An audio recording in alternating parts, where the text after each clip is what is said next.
जय श्री कृष्ण और राधे राधे दोस्तों, हमारे चैनल में आप सभी का स्वागत है।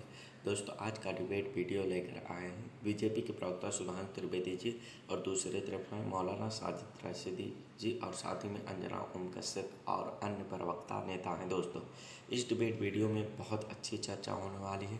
आपसे अनुरोध है आप पूरा वीडियो देखिए। वीडियो पसंद आए तो वीडियो को शेयर कर दें, लाइक कर दें, कमेंट करके ज़रूर बताएं। हमारे चैनल पे बने रहिए और हमारे चैनल को अवश्य सब्सक्राइब करिए। चलिए वीडियो को शुरू करते हैं। आप कह रहे हैं कि हम अल्लाह के अलावा किसी के सामने सजदा नहीं करते और आप अल्लाह के ही स्थान को मस्जिद के आगे बाबरी लगाने को सही ठहरा रहे हैं। बाबर फैन क्लब के आप बहुत प्रोमिनेंट मेंबर मुझे दिखाई दे रहे हैं, लेकिन वो भारत में तो आक्रांता ही कहलाएगा। आखिर इतना क्या मोहब्बत है? अब मतलब सोचिए, औरंगजेब छत्रपति संभाजी महाराज की इतनी निर्मम हत्या करने वाला हीरो बन जाता है। बारिश पड़ा होते एएसआई को बोलिए बंद कर दे तो हम नहीं जाएंगे मजार पे। क्यों भाई, ये हीरो कैसे हो सकते हैं? देखिए मैं जवाब दे रहा हूँ। पहले मैं सुधांशु जी की बात का जवाब दे दूं कि पड़े हुए मजार की पूजा करते हैं। इस्लाम में बिल्कुल हराम है, ये बिल्कुल हराम है। यही हम सजदा करना कब्र के सामने बिल्कुल हराम है। जो लोग करते हैं इस्लाम के खिलाफ करते हैं। मैं बिल्कुल डंके की चोट पे आज तक पे कह रहा हूँ, जो लोग कर रहे हैं वो हराम कर रहे हैं, शिर्क कर रहे हैं। इस्लाम से उसका कोई लेना देना नहीं है। दूसरी बात, अंजना जी आपने कहा कि बाबर के नाम से ऐसी क्या बात है? आप मुझे बताइएगा ईमानदारी से, मैं भी ईमानदारी से जैसे मैंने बताया, क्या सुप्रीम कोर्ट ने ये नहीं कहा था कि हमें ऐसा कोई सबूत नहीं मिला कि मंदिर तोड़ के मस्जिद बनी हो?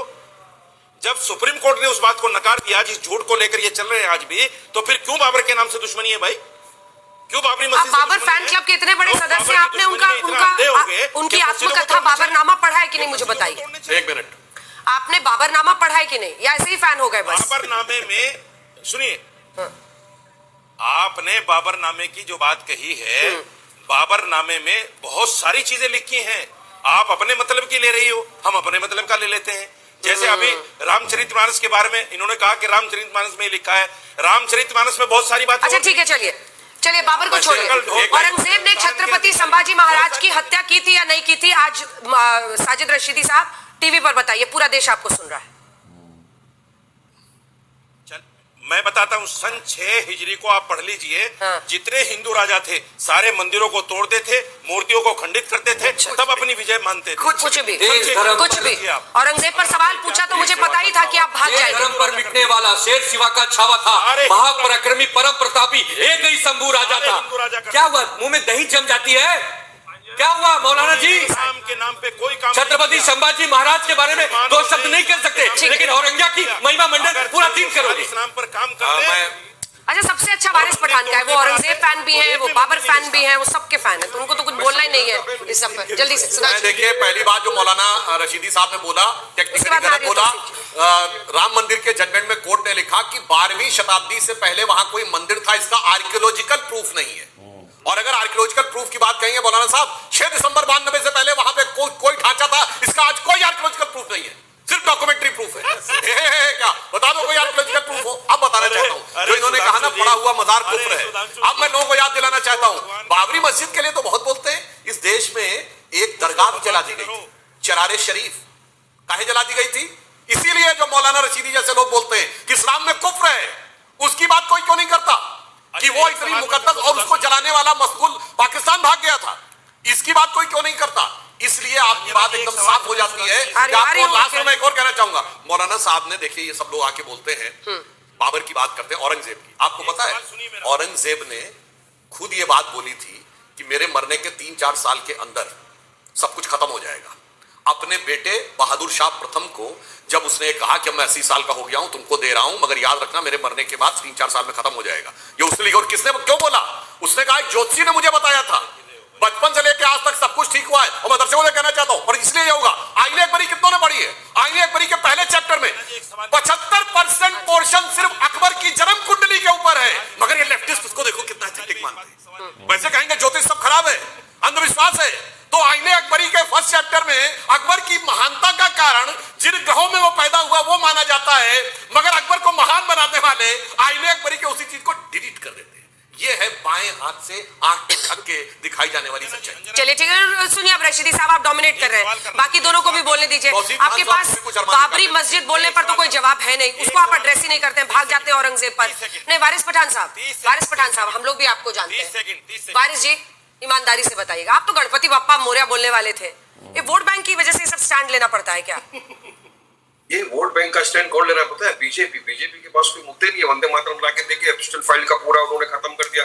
मोदी का नाम, पुरी का नाम, अनिल अंबानी का नाम, तमाम के नाम आ गए थे, वो सब साइड में चला गया और आप भी वंदे मातरम के ऊपर डिबेट करने लग गए। तो बीजेपी का तो मुद्दा यही है, पूरा ध्यान भटकाओ पॉलिटिक्स। अभी सुधांशु त्रिवेदी ने एक बात जो करी, मुझ पर आपत्ति है कि जब वंदे मातरम या नेशनल एंथम पढ़ा जाता है तो ओवैसी साहब लोग खड़े नहीं होते। अरे सुधांशु जी, ये मैंने नहीं कहा, मैंने कहा जो मुसलमान नहीं खड़े हो रहे थे उस पे ओवैसी जी ने कहा था कि ये कहीं लिखा हुआ नहीं है संविधान में। गलत मत कोट करिए, कोई भी जाके चेक कर सकता है। हम लोग आपकी तरह दूसरे की रिलीजन प्रैक्टिस का अपमान नहीं करते, सम्मान करते हैं। दूसरे के फेथ का भी उतना ही सम्मान करो जो अपना फेथ का कर सके। आप सिर्फ दूसरे को ये बोलोगे नहीं ये बोल, जबकि उसका रिलीजन उसको अलाउड नहीं करता। वारिस जी एक सेकंड, एक काउंटर है मेरा, एक बार वारिस जी को दिखाएं। वारिस जी, मैं चिल्लाहट नहीं करना चाहती, कुछ तो मजबूरी रही होगी ना आपकी कि गणपति बप्पा मोरया के बाद अब आप डर के जीएसआर बोलते हैं। मतलब ऐसा क्या डर है आपको? बात डर का बात नहीं है, बात शिर्क है। अगर हम लोग कोई ऐसे अल्फाज इस्तेमाल करते हैं जो अल्लाह के साथ जिसको जोड़ दिया गया तो वो शिर्क हो जाता है। शिर्क गुनाह की माफी है, शिर्क की माफी भी नहीं है। आप क्यों चाहते हो मेरी आखिरत खराब हो? हाँ, सरतन से जुदा है ना, जो वारिस पठान साहब सरतन से जुदा है ना, माफी नहीं है। हशर के मैदान में गिरेबान पकड़ा जाएगा। उन्होंने तो पूरा अल्लाह के साथ अनेकों ऐसे मुस्लिम हैं जो गणपति बप्पा मोरया करते हैं अपने घर पे, गणपति जी की पूजा करते हैं। मुंबई के लाल बाग के राजा का दर्शन करने सैकड़ों की तादाद में मुसलमान आते हैं। हमारी माताएं बहनें आती हैं, बुर्खा पहन के आती हैं। क्या करें आप? क्या करें? आपकी फतवा जारी करें? बहुत सारे मुसलमान दारू भी पीते हैं, गलत काम भी करते हैं, जो इस्लाम के हिसाब से हराम है। उसका क्या करा जाए? तो ये जिन्ना की विचारधारा, ये एक्यूरेट जिन्ना की विचारधारा, एक्यूरेट ये जिन्ना की विचारधारा है। यही उसने कहा था कि भैया हम वंदे मातरम नहीं कह सकते, भारत माता की जय नहीं कह सकते, गणपति पूजन में नहीं जा सकते, होली का रंग लग जाएगा तो हमारा ईमान चला जाएगा, दीपावली की मिठाई खा लेंगे तो हम किसी लायक नहीं रहेंगे, हिंदुओं के साथ नहीं रह सकते। एक्यूरेट यही बोलकर पाकिस्तान ले लिया था और फिर MIM वही विचार कह रही है कि भैया हम ये सब नहीं कर सकते, शिर्क हो जाएगा। यानी अंजना जी क्या कह रहे हैं पता है? श्री रामचंद्र जी को हीन बता रहे हैं, कृष्ण जी को हीन बता रहे हैं, दुर्गा माता को हीन बता रहे हैं, गणेश जी को हीन बता रहे हैं। क्या ये धर्मनिरपेक्षता या सर्वधर्म संभाव है? सर्वधर्म समादर का भाव होना चाहिए। भगवान राम को मुसलमान बता रहे हैं, भगवान राम को मुसलमान बता रहे हैं। बताइए, ब्रह्मा हुए, परिचि हुए, कश्यप हुए, विवस्वान हुए, मनु वैवस्व हुए, इक्ष्वाकु हुए, असित हुए, सगर हुए, ये सब राम जी के पूर्वज हुए, अज हुए, दशरथ हुए। कौन किसने कलमा पढ़ा था भाई? ला इलाहा इल्लल्लाह मुहम्मदुर रसूलुल्लाह। राम जी को मुसलमान बता रहे हो आप लोग, हनुमान जी को मुसलमान। ये क्या है? वारिस भाई, सपने में देखा था जिसको आज वही दिन आया है और छो छंद 2026 में गाने का सौभाग्य हमने पाया है। आइए साथ में गाइए। तौसीफ जी बोले फिर जवाब दीजिए। तौसीफ जी वो वेट करें प्लीज सर। तौसीफ जी, हाँ अंजना जी, देखिए मुद्दा है कि 1950 में जो कॉन्स्टिट्यूएंट असेंबली ने जो वर्जन को अडॉप्ट किया वंदे मातरम का, आज उसको बीजेपी बदल रही है। और मैं सुन रहा था कि कोई मौलाना है या फैज भाई है, कोई है जो उसकी बहुत माने तरफदारी कर रहे हैं कि हाँ इसमें कोई प्रॉब्लम नहीं है। तो देखिए, मैं उनके लिए एक शेर कहना चाहता हूँ। थोड़ा सा चारा देख के बस्ती की बकरियां गजलें सुना रही है कसाई की शान में। अरे भाई, कॉन्स्टिट्यूएंट असेंबली ने जो अडॉप्ट किया, आज उसको हटा करके अमित शाह कोई नया वर्जन लेकर के आते वंदे मातरम। अच्छा तौसीफ साहब इतना ही कह रहे, फैज खान साहब की कुछ नया शेर अगली बार जवाब दीजिए आप दोनों। सुनिए, इन्होंने अगर ये बात है तौसीफ साहब, अगर इतनी ही आपके मन में शिद्दत है कि जो ओरिजिनल था उसी पे चलेंगे, तो ओरिजिनल कॉन्स्टिट्यूशन का जो प्रियम्बल था, उद्देशिका, जिसको बाबा साहब अम्बेडकर ने संविधान की आत्मा कही थी, उसमें जो बदलाव हुआ वो एक्सेप्टेबल है कि नहीं? देखिए, वो एक्सेप्टेबल है। समाजवाद सेकुलर दोनों एक्सेप्टेबल है, मगर वंदे मातरम पे इनको एक्सेप्टेबल। और मैं एक और बात कह दूं, देखिए पॉइंट इन्होंने कहा, शेर तो मैं ये भी बता देना चाहता हूं भाई साहब, आप कह रहे हैं कि बड़ा कुफ्र है, शिर्क है। वारिस पठान साहब, मौलाना साहब ध्यान करिएगा, ये बड़ा फेमस हिंदी फिल्मों का गाना है, मन तड़पत हरि दर्शन को आज, मोरे तेरे बिन बिगड़े सगरे काज। किसने लिखा? शकील बदायूनी ने। संगीत किसने दिया? नौशाद अली ने। गाया किसने? मोहम्मद रफी ने। क्यों फतवा नहीं जारी हुआ? क्योंकि ये देश तब तक सेकुलर नहीं था। अब सुनो एक और बात, एक और गाना है, वो रोम रोम में बसने वाले राम, जगत के स्वामी है अंतर्यामी, मैं तुझसे क्या मांगू, साहिर लुधियानवी ने लिखा। यही समस्या है मेरे भाई।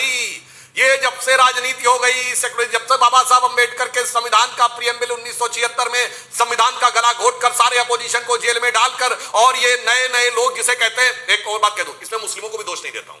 एक कहावत होती है, नया मुल्ला प्याज ज्यादा खाता है, ठीक है, मगर यहां गैर मुल्ला प्याज ज्यादा खाता है।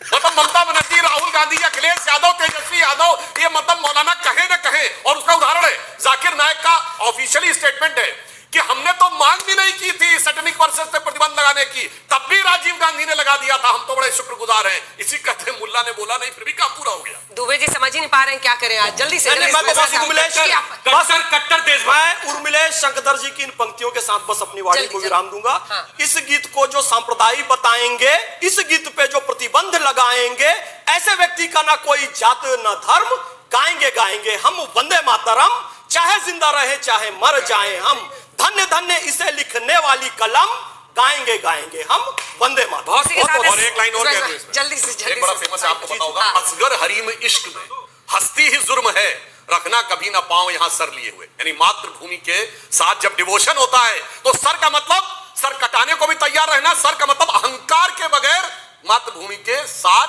आपको झुकना चाहिए। फ्रेंड, हमें उम्मीद है आपने पूरा वीडियो देख लिया होगा। आपको इस डिबेट वीडियो में सुधांशु त्रिवेदी जी और भी अन्य प्रवक्ता के बीच में डिबेट वीडियो हुआ बहस, तो आपको हम उम्मीद करते हैं बहुत ही पसंद आया होगा। तो चैनल को अभी तक सब्सक्राइब नहीं किया तो चैनल को अवश्य सब्सक्राइब कर लें, और ऐसे ही हमें प्यार आशीर्वाद देने के लिए हमारे चैनल को सब्सक्राइब करके बेल आइकन प्रेस कर लें। लाइक शेयर कमेंट जरूर करें। चलिए मिलते हैं नेक्स्ट वीडियो के साथ में, जब तक के लिए जय श्री राम, जय हिंद, जय